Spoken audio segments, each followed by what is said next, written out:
Bismillahirrahmanirrahim. Assalamualaikum warahmatullahi wabarakatuh. Alhamdulillah, wassalatu wassalamu ala rasulillah wa ala alihi wa ashabihi wa man wala. Alhamdulillah ala ni'matil iman, alhamdulillah ala ni'matil islam, walhamdulillah ala ni'matil hidayah, walhamdulillah ala ni'matis sihah, walhamdulillah ala ni'matil faragh. Asyhadu an la ilaha illallah wa asyhadu anna Muhammadan abduhu wa rasuluh, la nabiyya wa la rasula ba'dah. Allahumma rabbana zidna ilman warzuqna fahma. Allahumma inna nas'aluka ilman nafi'an wa rizqan thayyiban wa 'amalan mutaqabbalan. Subhanaka la ilma lana illa ma 'allamtana innaka antal 'alimul hakim. Rabbi shrah li sadri wa yassir li amri wahlul 'uqdatam min lisani yafqahu qawli. Amma ba'du. Alhamdulillah, kita bersyukur pada Allah. Allah masih memberikan kita semangat untuk belajar. Alhamdulillah, kita bersyukur pada Allah. Allah masih memberikan kepada kita semua kekuatan sehingga alhamdulillah kita bisa hadir di majelis ilmu. Kalau kita semangat untuk mencari ilmu, maka kita juga harus semangat dalam amal. Ketika seseorang itu sudah semangat mencari ilmu, setiap ada majelis ilmu dia hadir. Dia selalu duduk ketika ada majelis ilmu. Maka kalau sudah semangat bermajelis ilmu, maka kita juga harus berupaya semangat beramal. Karena ilmu ini kalau tidak diamalkan, ya percuma, hanya sekedar pengetahuan. Bahkan kata para ulama, ilmu itu kalau tidak diamalkan, ya seperti senjata yang tidak digunakan. Kita punya sabit bagus gitu, tajam, baru, tapi digeletakin aja. Kira-kira ada manfaatnya nggak? Nggak ada manfaatnya. Kita punya alat tapi tidak digunakan. HP-nya bagus, iPhone, tapi nggak tahu cara menggunakannya gimana. Geletakin saja, nggak bermanfaat. Maka ilmu ini kalau tidak diamalkan tidak bermanfaat. Maka tapi orang beramal juga wajib ada ilmu. Maka ilmu dan amal ini adalah sesuatu yang tidak boleh dipisahkan. Karena sekali lagi ilmu itu akan bermanfaat kalau diamalkan. Sebagaimana dalam mafhulat dikatakan al-ilmu bila amal kasyajari bila thamar. Ilmu itu kalau tidak diamalkan maka seperti pohon yang tidak berbuah. Ya dia tidak bermanfaat. Manfaat tapi sedikit. Ya paling untuk penghijauan tapi tidak berbuah. Maka insyaallah ya, setiap ilmu yang kita dapatkan kita berusaha, kita berupaya untuk mengamalkan. Sampai kapan? Ya sampai kita wafat. Terus kita berusaha untuk mengamalkan. Malam ini temanya apa? Amalan ya. Ustaz pernah lupa. Amalan pembuka pintu rezeki. Amalan pembuka pintu rezeki. Rezeki itu secara bahasa apa? Rezeki atau rezeki. Asal katanya rozaqo. Yarzuqu. Kata Allah, nahnu narzuquk. Kamilah yang akan memberikan rezeki kepada kalian. Nikmat, rezeki itu nikmat. Apalagi? Rezeki secara bahasa artinya pemberian. Pemberian. Jadi setiap yang kita miliki ini adalah rezeki. Maknanya pemberian. Pemberian dari siapa? Dari Allah Subhanahu wa ta'ala. Rezeki ini berupa apa? Semua yang diberikan kepada kita ini oleh Allah, yang diberikan oleh Allah kepada kita ini semuanya rezeki. Kita bisa duduk, itu rezeki. Coba bayangkan kalau bokong kita, pantat kita bisulan, kira-kira bisa nggak duduk? Nggak bisa duduk. Mata kita apa sebabnya? Bintitan atau sakit mata. Itu kan berarti rezekinya dikurangi. Maka rezeki secara bahasa artinya adalah pemberian. Dan tidak ada satupun pemberian di dunia ini kecuali Allah yang memberikan. Allah berikan kesehatan, Allah berikan umur. Ya Allah kasih kita wedang teh, itu rezeki. Semua yang kita miliki adalah rezeki. Maka rezeki ini jangan orientasinya duit aja duit. Kita kan kadang-kadang dapat rezeki itu pasti duit gitu. Atau rezeki itu berupa mobil mewah, rumah mewah, kendaraan mewah. Itu berupa rezeki. Padahal hidup kita ini rezeki. Kita bisa bernafas ini rezeki. Jantung kita bisa berdetak itu rezeki. Ginjal kita bisa menyaring racun itu rezeki. Bapak bayangkan kalau ginjal kita sudah tidak berfungsi, satu saja tidak berfungsi. Kemarin ada tetangga itu terkena penyakit ginjal, gagal ginjal. Tidak bisa, racunnya tidak bisa kesaring. Akhirnya badannya semua panas. Dan kepada Allah takdirkan meninggal. Itu baru ginjalnya. Bayangkan belum lambung. Masya Allah. Maka kata para ulama, man arafa nafsahu arafa rabbahu. Barang siapa dia mengetahui dirinya, kenikmatan yang ada pada dirinya, maka dia akan tahu siapa Tuhannya. Siapa yang memberi dia kenikmatan. Maka rezeki ini jangan orientasinya duit, rumah, pekerjaan yang menghasilkan gaji yang besar, bukan. Rezeki ini semua adalah rezeki dari Allah SWT. Jadi sudah terbuka ya pola pikir kita ya. Jadi rezeki itu jangan cuma materi, bukan, tapi semua rezeki, semua yang kita miliki adalah rezeki dari Allah SWT. Maka bagaimana supaya rezeki ini akan senantiasa terbuka? Bagaimana supaya rezeki ini tidak hilang? Maka caranya yang pertama adalah dengan cara bersyukur kepada Allah Subhanahu wa Ta'ala. Jadi rezeki itu supaya tetap ada, dilancarkan oleh Allah, maka harus bersyukur. Pertama bersyukur. Maka kata Allah, la in syakartum la azidannakum wa la in kafartum inna adzabi lasyadid. Jika engkau bersyukur, la azidannakum, ada la taukid, ada non taukid sudah. La azidannakum, maka pasti akan aku tambah. Jadi kalau kita bersyukur maka akan Allah tambah. Cara bersyukur itu seperti apa? Maka cara bersyukur itu salah satunya adalah dengan cara merawat.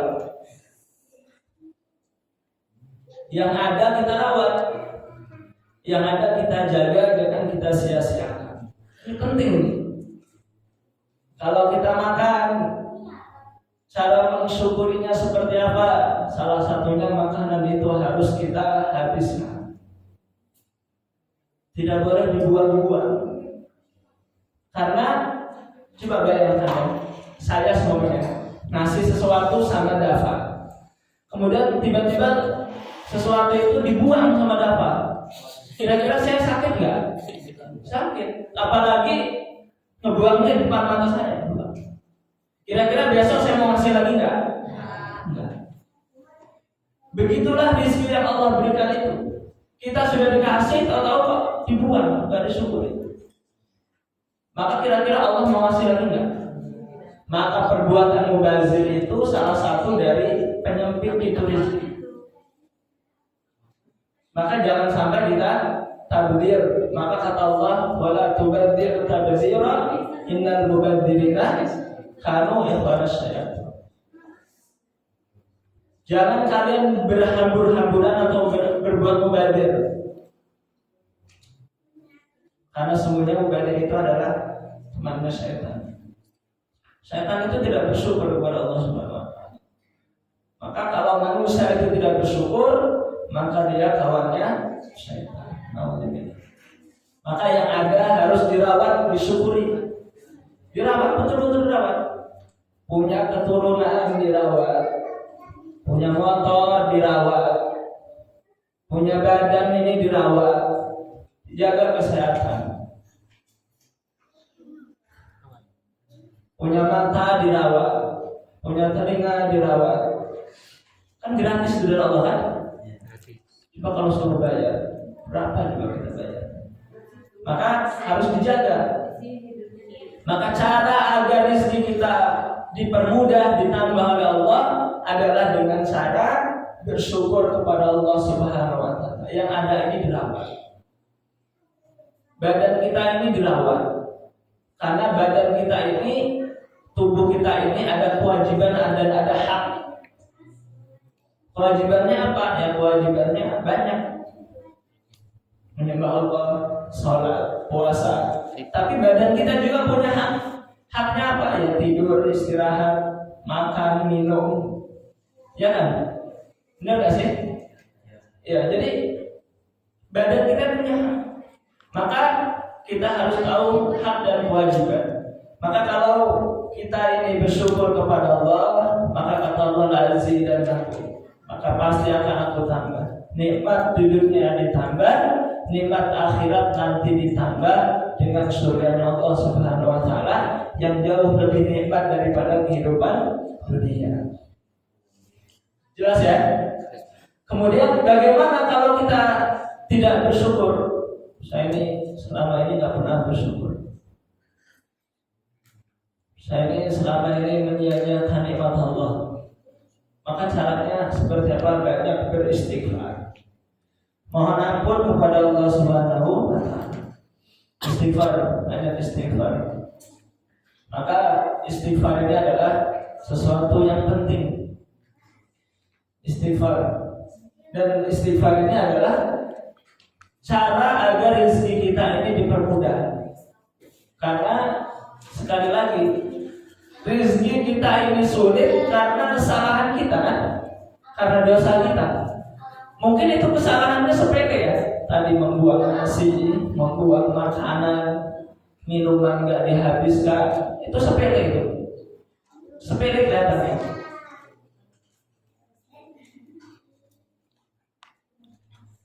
Diberikan kesehatan tidak dijaga sehingga dia mengkonsumsi zat-zat yang haram, zat-zat yang membahayakan. Nah, itu dosa. Maka harus banyak istighfar. Karena rezeki seseorang itu sulit karena dia disebabkan karena dosa-dosanya. Maka istighfar ini penting. Dalam surat Nuh itu sering ya Ustaz sampaikan. Faqul tastaghfiru rabbakum innahu kana ghaffara. Maka beristighfarlah karena sesungguhnya Allah itu zat yang maha pengampun. Ghaffar itu maha luas ampunan Allah. Kalau dosa kita bumi dan langit ini penuh dengan dosa kita, satu bumi ini penuh dengan dosa kita, maka Allah menyediakan ampunan dua bumi. Artinya ampunannya lebih luas lagi. Kalau dosa kita ini sebanyak 2 kali bumi, maka Allah Subhanahu wa taala ampunannya jauh lebih luas daripada itu. Maka Ghaffar faqul tastaghfiru rabbakum innahu kana. Dengan beristighfar itulah kata Allah Subhanahu wa taala akan berikan rezeki. Berupa apa? Berupa hujan ya. Yursilis samaa 'alaikum midrara. Wa yumdidukum bi amwal, dan Allah akan membentangkan harta. Wa banin, dan keturunan. Jadi istighfar itu akan memberikan rezeki. Kalau musim kemarau banyak istighfar. tidak pernah hujan, banyak istighfar. Banyak istighfar. Kita belajar susah paham, banyak istighfar. Kita menghafal kok lama hafalnya, harus banyak istighfar. Karena rezeki itu kan bukan berupa harta kan? Ilmu itu berupa rezeki. Warzuqni fahma, berikanlah aku rezeki berupa kefahaman. Rabbi zidni ilma warzuqni fahma. Jadi rezeki kita bisa paham dalam hal ilmu itu rezeki. Kan ada orang yang mencari ilmu itu ya, susah betul. Belajar ngaji itu susah betul. Huruf hijaiyah itu susah betul hafalnya. Sampai Iqra nggak selesai. Udah berbulan-bulan, padahal di pondok nggak selesai. Itu harus banyak istighfar. Banyak istighfar. 1000 kali satu hari. Harus banyak istighfar. Maka ketika Allah Subhanahu wa Ta'ala, ketika kita ini banyak istighfar, maka insyaallah Allah akan membukakan pintu rezeki.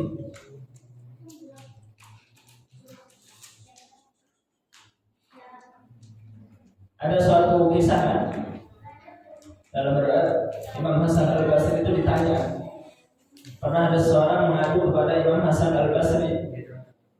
Jadi orang yang pertama adalah petani.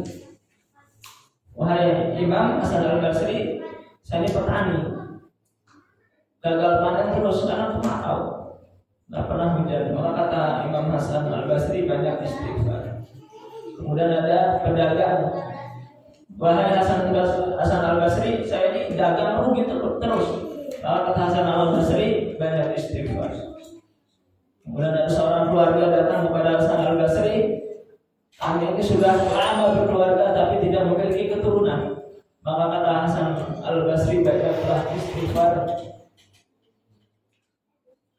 Kemudian Hasan Al-Basri membacakan surat Nuh tadi, faqul tustaghfiru rabbakum innahu kana ghaffara. Itu ayat 10 sampai ayat 12. Banyak istighfar.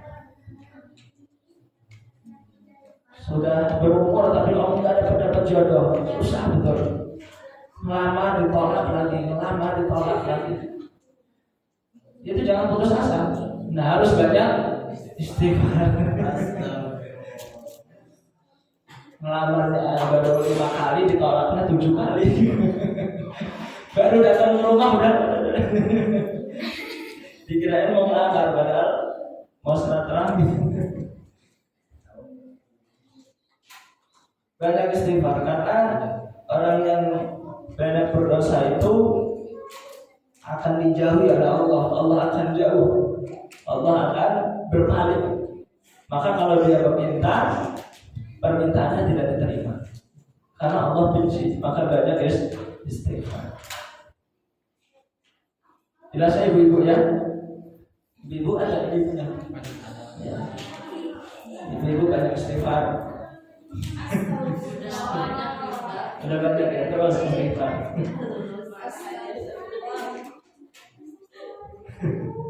Kemudian yang kedua adalah menjalin tali silaturahmi.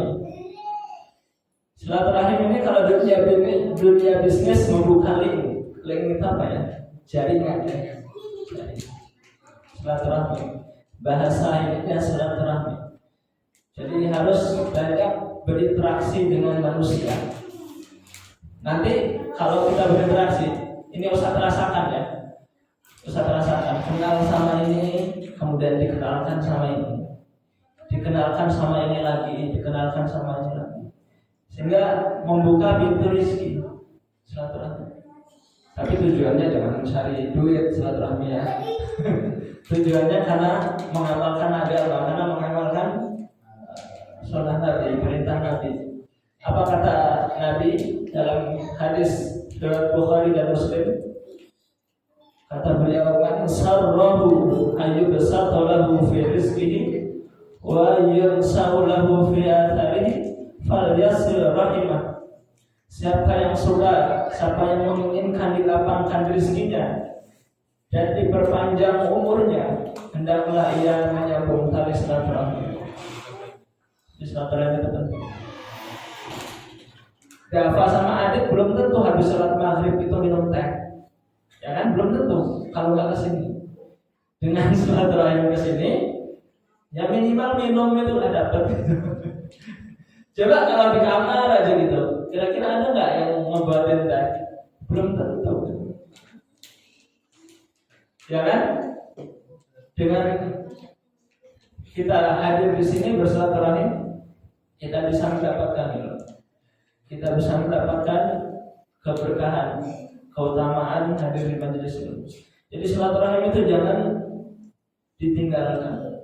Kebiasaan orang-orang saleh dulu itu tidak pernah memutus tali silaturahim, baik itu saudara sekandung, kepada kerabat ataupun kepada sesama muslim. Bahkan yang bukan muslim aja dikunjungi. Saking hebatnya orang-orang dulu itu. Kita kan kadang-kadang jangankan mengunjungi saudara kita yang bukan muslim, kadang-kadang sesama muslim aja kita harus berkunjung. Maka kita harus berkunjung kepada orang tua kita, keluarga kita, kakak kita, adik kita, guru-guru kita, itu seharusnya kita kunjungi, dikunjungi silaturahmi. Maka dengan silaturahmi ini, insya Allah akan dibukakan pintu rezeki. Jangan cuma di rumah. Contoh seperti seekor burung. Seekor burung itu nggak mungkin dia berhinggap di satu pohon, ya kan? Tidak pernah dia hinggap di satu pohon. Pasti dia akan pindah ke sana, pindah ke sini. Benar kan? Iya, jadi pindah sana, pindah sini. Untuk apa? Untuk mencari rezeki. Maka kita ini harus silaturahim.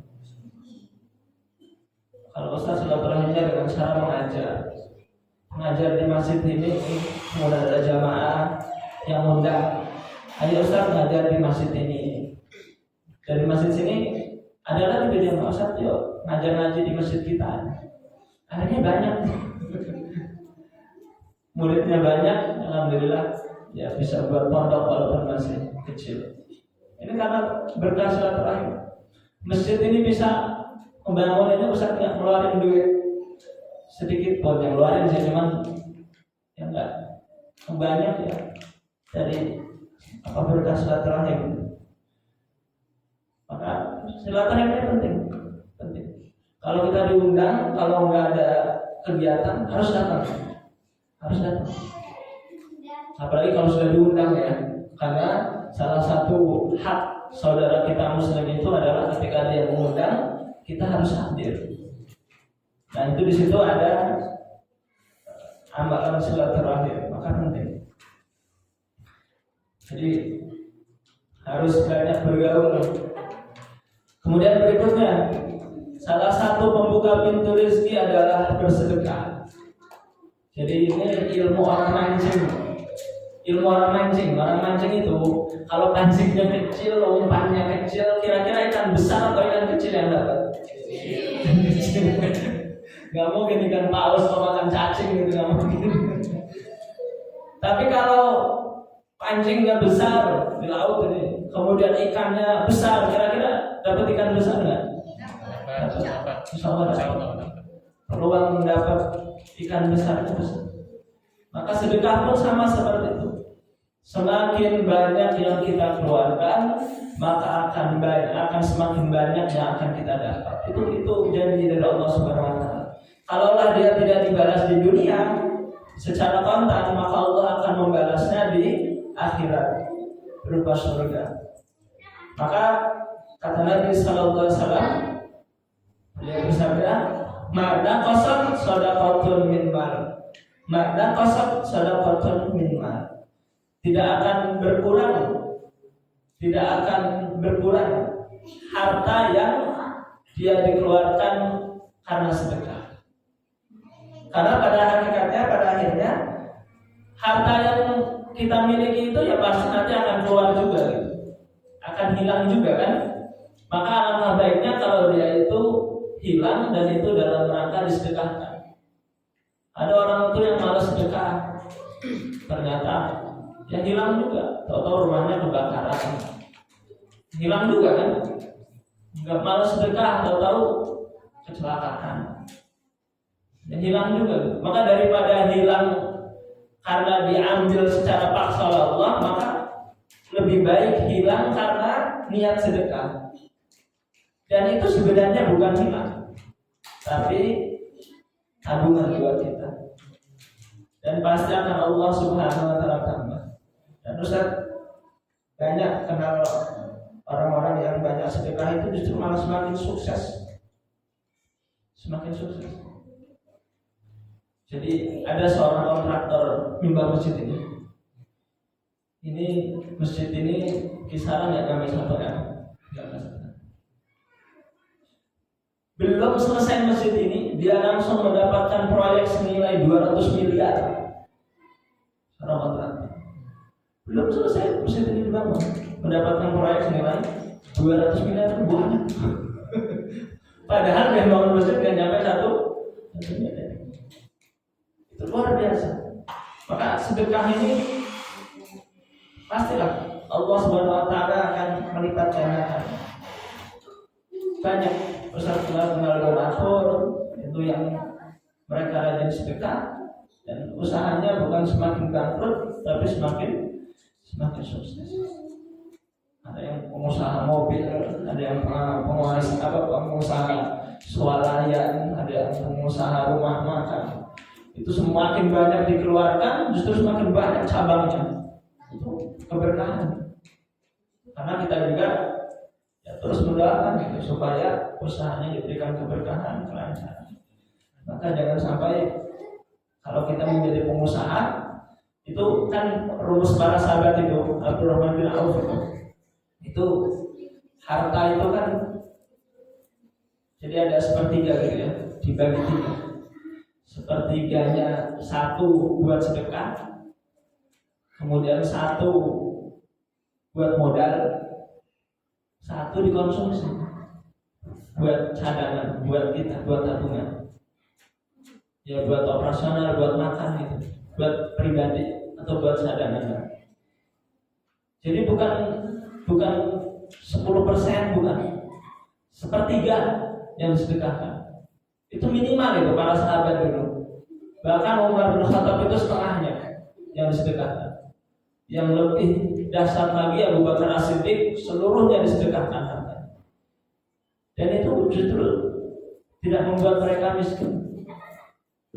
Jelas ya? Ya minimal sepertiganya atau minimal lagi ya 2,5% gitu dikeluarkan untuk zakat. Dan Ustaz diajari sama pengusaha, kata beliau, antum walaupun harta antum nggak sampai nisab, nggak wajib zakat, keluarin aja zakatnya 2,5% setiap tahun pada bulan Ramadan. Jadi kalau antum punya tabungan antum sebenarnya berapa? 1 juta semuanya. Setiap bulan Ramadan itu keluarkan 2,5%. Ustaz ajarin dan Ustaz sudah praktek. 2,5%. 1 juta dikeluarkan 2,5% berapa? 25.000. 25.000 sedekahnya. 25.000 dikeluarkan pada bulan Ramadan itu. Terserah mau buat iktikaf apa mau buat apa lagi, pokoknya dikeluarkan. Nanti tahun depan juga, perhatikan tahun depan Ramadan depan itu pasti akan bertambah yang dikeluarkan. Tadinya 25.000 bisa jadi nanti 50.000. Berarti kan harta kita naik tuh 100% kan? Yang tadinya 1 juta menjadi 2 juta. Dan terus seperti itu juga. Kalau nggak percaya, buktikan. Dan ini pengalaman, Ustaz pengalaman. Kalau nggak percaya, tanya sama Umi. Berapa tabungan kita? Setiap mau lebaran itu berapa duit yang ada di tangan kita? Keluarin 2,5% minimal. Walaupun itu belum sampai nisab ya. Ini penting ini. Dan insya Allah akan berikan kemudahan. Ya walaupun nggak jadi, ya minimal kita diberikan kesehatan. Ya kan? Keluarga kita baik-baik saja. Keluarga kita bahagia. Ini penting. Jadi kan rezeki tadi kan bukan berupa materi kan? Kita diberikan kesehatan. Hari-harinya cukup, nggak punya hutang. Ya penting juga, nggak punya hutang itu rezeki itu, ya kan? Atau ada yang punya hutang? Nggak punya hutang itu rezeki. Ada orang yang pusing karena dia punya kelihatannya aja mobilnya mewah, kemudian rumahnya hebat, tapi ternyata utangnya lebih besar daripada harga mobil dan harga rumah. Kira-kira pusing nggak? Pusing. Jadi antum nggak punya rezeki, nggak punya utang itu rezeki. Daripada antum punya mobil, kemudian punya rumah, tapi utangnya lebih besar daripada harga rumah dan mobil. Jelas ya? Maka banyak keluarkan sedekah. Jangan meremeh-remeh aja, sedekah ST setiap hari Jumat. Istiqomah, insya Allah kita tidak akan terputus. Ya walaupun ST gitu kan, ST. Ada yang sedekah itu kue ya, donat gitu. Masa nggak kebagian kemarin? Bisa jawab ya? Bercanda. Ya remeh-remeh aja gorengan, karena kita mampunya itu. Dan itu nilainya luar biasa di sisi Allah Subhanahu wa Ta'ala. Daripada kita punya uang banyak, kemudian nggak dikeluarkan sedekahnya, Allah murka ya. Jelas ya? Jadi nggak usah yang mewah-mewah sedekah. Kenapa? Oh, kalau lagi berhutang, katanya kalau lagi berhutang, maksudnya kalau kita berhutang, terus mau sedekah, oh maksudnya manakah yang harus dibayarkan Ustaz? Kita punya hutang. Hutang dulu karena hutang wajib. Iya, hutang dulu.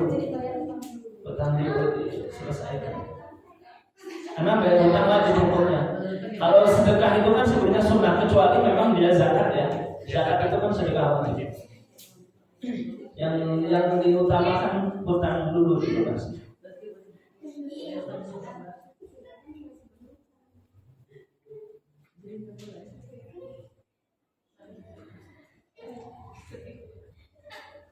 Kemudian yang berikutnya, seseorang itu yang terakhir ya, seseorang itu akan diberikan rezeki oleh Allah dengan rezeki yang sangat luar biasa, akan dilancarkan rezekinya manakala dia dekat dengan Allah Subhanahu wa Ta'ala, manakala dia bertakwa kepada Allah Subhanahu wa Ta'ala.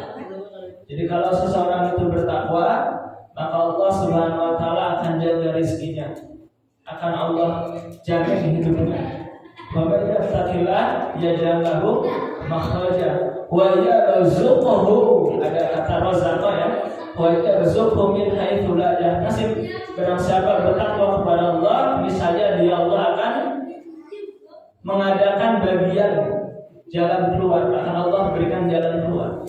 Wa yarzuqhu, dan Allah akan memberikan rezeki min haitsu la yahtasib, dari jalan yang tidak disangka-sangka. Kita merdeka ini rezeki bukan? Kita merdeka dari penjajah, itu rezeki bukan? Rezeki. Ini sebenarnya nggak diduga-duga kita kok merdeka gitu. Karena kalau secara hitung-hitungan nggak mungkin Indonesia bisa merdeka. Belanda, Inggris, Jepang itu senjatanya canggih-canggih. Kita yang buruk. Siapa yang berjuang pada waktu itu? Para ulama, para santri, para kiai. Nah sehingga karena mereka ini orang-orang bertakwa, maka Allah Subhanahu wa Ta'ala berikan rezeki dengan yang tidak disangka-sangka bisa merdeka gitu. Ternyata Allah bukakan jalan yang lain. Jepang ngebom sekutu, kemudian sekutu marah ya kan, akhirnya Hiroshima Nagasaki dibom, hancur kotanya. Sehingga akhirnya Jepang pindah dari yang tadinya menjajah Indonesia, mereka balik ke negaranya. Sehingga akhirnya kita merdeka. Coba, itu salah satu daripada jalan yang tidak disangka-sangka. Maka ini penting. Kita ini kadang-kadang sudah mentok, nggak punya solusi. Ini masalahnya besar. Maka cukup kita dekat dengan Allah, nanti Allah Subhanahu wa Ta'ala yang akan menyelesaikan masalah. Kalau punya masalah, ya harus, kalau masalahnya besar, kedekatan kita kepada Allah harus lebih besar lagi. Jadi kalau kita memiliki cita-cita yang besar, maka kepada Allah kedekatannya harus lebih besar lagi, harus lebih dekat lagi. Maka ketika seorang seperti itu, insya Allah Allah Subhanahu wa Ta'ala akan mudahkan rezekinya. Maka kita. Maka kenapa para nabi dan rasul itu mereka itu rezekinya tidak terputus ya. Walahum ajrun ghairu mamnun, bahkan pahalanya tidak terputus. Tidak terputus, rezekinya tidak terputus. Kenapa? Karena mereka itu sangat dekat dengan Allah Subhanahu wa taala. Dibakar di api. Gak nyangka kok api ini jadi dingin kan Nabi Ibrahim. Dikejar oleh Firaun, sudah mentok di Laut Merah. Ternyata kok tongkatnya dipukulkan kok bisa membelah gitu, lautan itu. Nggak disangka-sangka. Jadi bukan sakti. Dalam riwayat disebutkan Nabi Musa itu ketika memukulkan tongkatnya di laut, laut membelah kaget. Kok bisa? Kok bisa kayak gini? Tidak disangka-sangka. Sehingga akhirnya Nabi Musa itu nyebrang Lautan Merah dan diselamatkan oleh Allah Subhanahu wa taala. Itu kan sudah mentok kan? Udah nggak ada solusi lagi dah. Pokoknya kita perang pasti mati, hancur. Tapi ternyata karena Nabi Musa, para nabi dan rasul itu dekat dengan Allah Subhanahu wa taala, maka Allah memberikan jalan yang tidak disangka-sangka. Jalan keluar rezeki yang tidak disangka-sangka. Maka kita juga seperti itu. Dalam mencari ilmu itu susah, berat, ngapal susah, belajar susah paham, belajar bahasa Arab mau nggak ngerti-ngerti, suruh ngapal dober mau nggak hafal-hafal, banyak, harus banyak beristighfar, harus banyak mendekatkan diri kepada Allah. Maka insya Allah nanti Allah Subhanahu wa taala akan bukakan kemudahan-kemudahan. Jelas ya? Maka ini penting.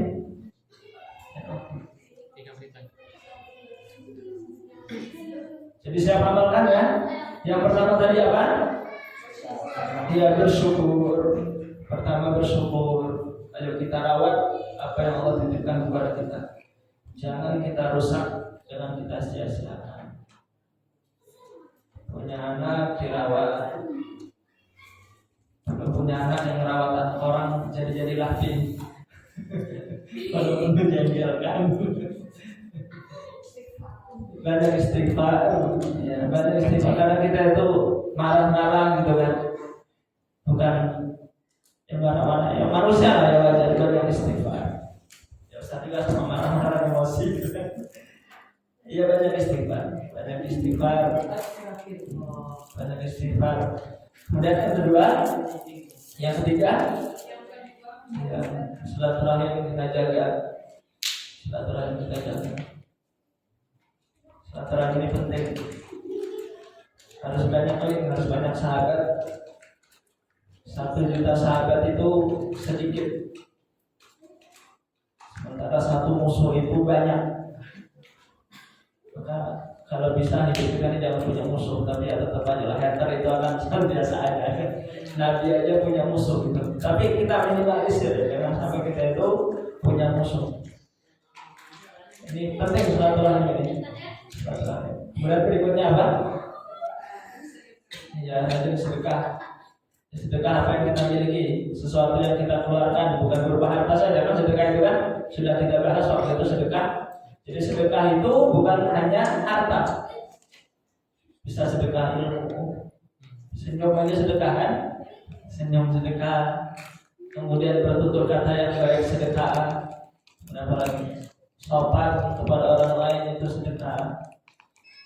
Orang lain senang dengan kita sedekah. Jadi sedekah itu bukan orientasinya duit ya, bukan makanan, bukan semua yang kita miliki kita lakukan untuk kebaikan itu adalah sedekah. Kemudian terakhir apa tadi? Yaitu banyak mendekatkan diri kepada Allah, bertakwa kepada Allah. Insyaallah kita amalkan ya. Insyaallah kita amalkan dengan sekuat tenaga kita. Kalau kita masih sering juga banyak istighfar lagi. Kita siap amalkan, kemudian lalai juga kita banyak istighfar. Terus istighfar itu penting gitu. Penting karena Nabi saja sehari itu tidak kurang daripada 100 kali istighfar. Astagfirullah, astagfirullah itu paling singkatnya ya. Jadi istighfar itu lafadznya bisa astagfirullah, astagfirullah itu paling singkat. Ada astagfirullahaladzim, ada astaghfirullahaladzim alladzi la ilaha illa huwal hayyul qayyum wa atubu ilaih. Kalau kepanjangan astagfirullah, astagfirullah, astagfirullah wa atubu ilaih. Ada yang sayyidul istighfar, Allahumma anta rabbi la ilaha illa anta, dan seterusnya. Dan yang paling pendek adalah astagfirullah. Setiap sholat kita membacanya itu ya, astagfirullah, astagfirullah, astagfirullah. Paling ringan. Sudah paling ringan aja malas ngamalin keberatan itu. Ustaz tulis doa setelah zikir itu zikir yang paling ringan. Astagfirullah, astagfirullah. Ringan kan? Iya. Enggak juga zikir setelah sholat itu keberatan. Ya kalau mau panjang ya sayyidul istighfar itu. Jelas sampai sini? Ya, mudah-mudahan bisa kita pahami dan bisa kita amalkan dalam kehidupan kita sehari-hari, untuk khususnya untuk diri ustaz pribadi yang masih banyak kekurangan. Kita akhiri alhamdulillah. Alhamdulillah. Subhanallah wa bihamdihi. Asyhadu an la ilaha